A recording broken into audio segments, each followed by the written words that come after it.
we don't really associate Tom Cruise with franchises or sequels. And yet, exciting news reaches. Is it true there's going to be a Top Gun 2? I know. Oh. No. Oh, come on. Come on. This no. was on the Tweedy Jerry... here we go. Look, there we go. There's Jerry Bruckheimer. Discuss a little Top Gun 2. Yes, we're discussing it. We're discussing it. What? We're trying to figure it out.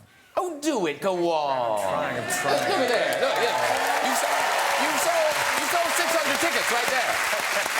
600 tickets. If we could figure it out, I'd love to work on it. If we could figure it out. The only thing I would think, because, again, it goes back to why... Because I've heard you in interviews talking about the trials of being in one of those jets. Yeah. I mean, it's horrific. Or would you be better now? Because no, because I fly aerobatics now. But when you first start flying, you get sick. You know, But like properly sick. Yeah, properly, like fill a bag sick.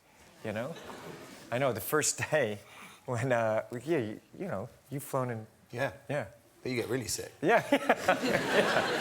You know, I flew with the Blue Angels, and then I went when we were filming. My deal was when I made my deal, I said I've got to fly in the F-14. I made it with the studio, and I had to be filmed in the F-14 live. And so I had to go through all the ejector seat training, and I couldn't wait to fly. So in the morning, I was my first pilot that I flew with. His name was Bozo. And yeah. Gives you confidence. Yes, yeah. So I was like, hi, how are you? Bozo. Bozo. And we were up there. We had 5 minutes of film, and we had to we had to coordinate, he and I, and we had other airplanes coming in on us, and there was air combat maneuvers, and we very detailed briefings and everything. So we're going out, and we're just right, you know, I don't know, a couple feet off the deck in the desert, and we're just sweating. I'm sweating in the F-14. And because we were doing heavy maneuvers, and we did a really heavy maneuver. We pulled like 9.5 Gs, and you go out. You got a G suit on, but you just kind of black out.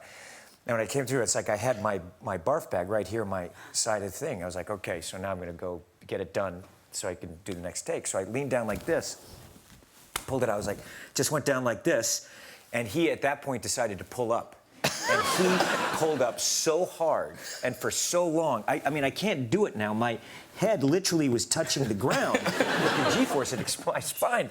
And the push to talk was right here. I was going like this, going, Bozo, Bozo, Bozo. And it's like, you know, I mean, he was going up forever. So finally he leveled off, and I had the bag in my hand. I said, Bozo. Didn't you see? You get a check. You didn't tell me you were going to do that. My head was like, what? He says, yeah, they don't call me Bozo for nothing.